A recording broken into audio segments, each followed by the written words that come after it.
What's up, guys? Still here in beautiful, sunny Miami. It's my last day here, as well as Crystal and the whole family and stuff. We got a flight out tomorrow. I have fucking loved this. It's 82 degrees. It's beautiful. Was out today earlier, did like a tour of Miami, was hanging out by the pool and stuff. It was just a glorious, relaxing vacation. As of right now, I'm getting absolutely dominated by bugs. But needed to record a video because, of course, Andrew Tate was just arrested for human trafficking in Romania. I should be clear about that. So in Business Insider, they say Romanian authorities detain ex-kickboxer Andrew Tate on suspicion of running a sex trafficking ring less than a day after he was eviscerated on Twitter by Greta Thunberg. So we talked about that the other day. If you haven't seen that, I'm sure you have. I'm sure you've heard about it by now or read about it. But if you haven't seen, our coverage of it, you can check it out on the channel. They say, this is in Business Insider, the four suspects appear to have created an organized crime group. So it's him, his brother, and then apparently two other people. Organized crime group with the purpose of recruiting, housing, and exploiting women by forcing them to create pornographic content meant to be seen on specialized websites for a cost. Prosecutors said, according to Reuters, they would have gained important sums of money. It's weird phrasing. In the raid, prosecutors alleged that they located 6 women who were trafficked by Tate's crew since early 2021. In a press release, authorities alleged that at least one woman was raped and that the operations had been based between Romania, the United Kingdom, and the US. I'll read you guys one more on this real quick. So this one it was a quote tweet from Ryan Grimm. This is from a Romanian outlet, and he did a Google Translate on it. So they say the following. The police say that the injured persons were allegedly recruited by brothers Andrew and Tristan Tate, who misled them that they wanted a marriage or cohabitation relationship and that they had real feelings of love for them. This is called the lover boy method, apparently. It's a thing with human traffickers, I guess. The women were allegedly later transported and housed in buildings in Ilfov County, where through acts of physical violence and mental coercion, like intimidation, constant surveillance, control, and the invoking of alleged debts, they were sexually exploited by the group members by forcing them to perform pornographic manifestations in order to produce and disseminate through some social media platforms material having such a character and by submitting to the execution of a work in a forced manner. This is from the Romanian police. So far, 6 injured persons have been identified who were sexually exploited by the organized criminal group. With regard to the crime of rape, it was noted that March 22, an injured person was forced by a person on two different occasions through the exercise of physical violence and psychological pressure to have sexual relations, states the IGPR. I guess, again, that's the Romanian police.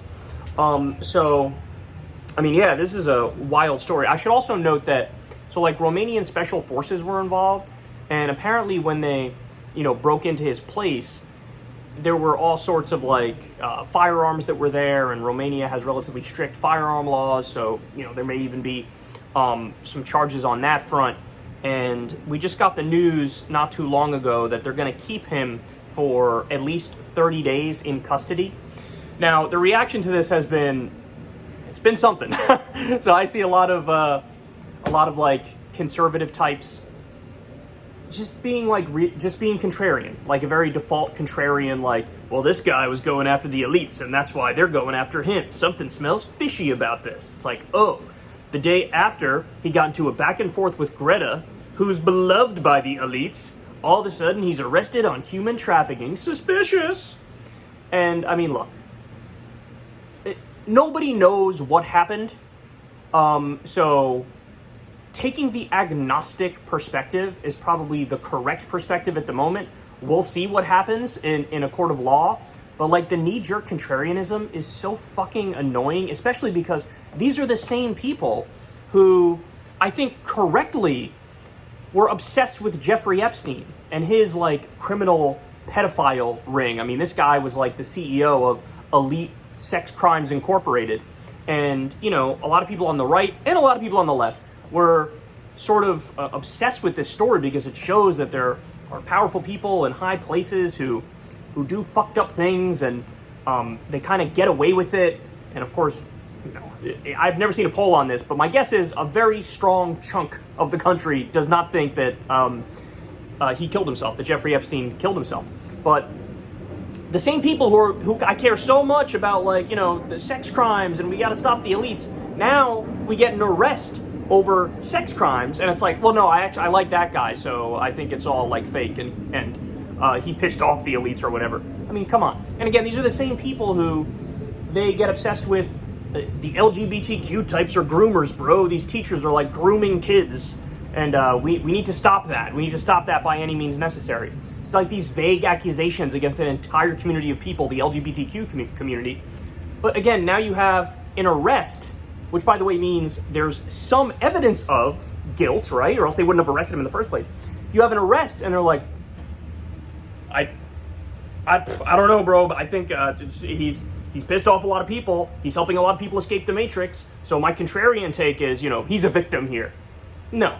Look, the spectrum of debate that I think is reasonable on this topic is like agnosticism. Hey, I don't know. We'll see, right? Like, we'll see what happens in the actual case and if he actually gets found guilty. That's a reasonable perspective. And the other reasonable perspective is they already have some evidence, and there's been widespread reporting about this exact thing for quite a while now, so seems kind of guilty. Like, those are the perspectives that I find reasonable, but there is just a lot of knee-jerk contrarian bullshit that goes on where it's like, I don't know, I think that guy's on my team, so now I'm just gonna defend him. And it's just goofy. And look, the thing about Tate that annoys me, I mean, apart from this, that if this is true, it's like, holy shit, what a fucking obvious, disgusting gangster and criminal.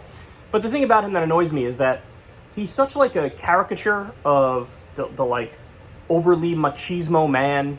Like, he's a parody. It's like he's overcompensating and he's going all in on like I'm the manly man. And the other thing is, he likes to think like, oh yeah, I'm teaching people to escape the Matrix and to think for themselves.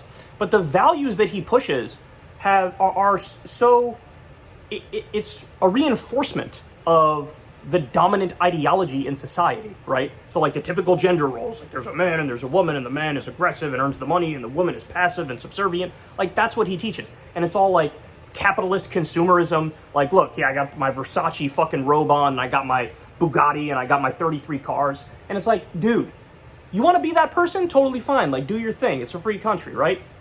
Be whoever the fuck you want to be. But don't pretend like that shit is counterculture. It's not even close to counterculture. It is reinforcing the entire narrative of the dominant culture. It is embodying the values of elitism. And ironically, people act like he's against the elites. He's not against the elites at all. He is an elite. I'm sure he's phenomenally wealthy, talking about his 33 cars, wearing his designer shit, traveling the world. And look, the fact of the matter is, when somebody reaches, some level of like internet fame, they get a following, and oftentimes that following is ride or die. But I guess what's astonishing to me is like just how far some people are willing to go to defend their, the person that they rent their thoughts out to, their intellectual daddy. Like, clearly there's a lot of tribalism going on in this, where all those people who are being contrarian and saying like, oh, he's a victim, and it's just like, for the love of God, I've never seen a more clear example of Matrix-type thinking.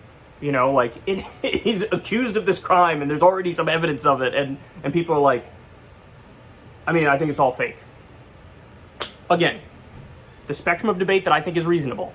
Agnosticism, hey, I don't know, we'll see what happens. Or there's already some evidence, and he seems kind of suspect, and he seems kind of guilty, right? Like, that's the spectrum that I think is reasonable. Trying not to let my own bias cloud my judgment on this, of course, because, I'm just not a fan of his over-the-top, capitalist, consumerist preaching, his goofy, like, overly machismo, living embodiment of the stereotype of the manly man. It just strikes me, I'm just kind of amazed that at this late date, like, there's such a big market for that.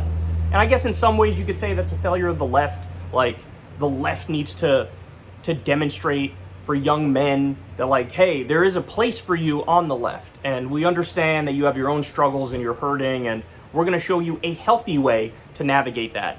Because clearly what this guy's doing, it ain't no healthy shit. putting aside the human trafficking, concerns, what he's doing, it's not healthy.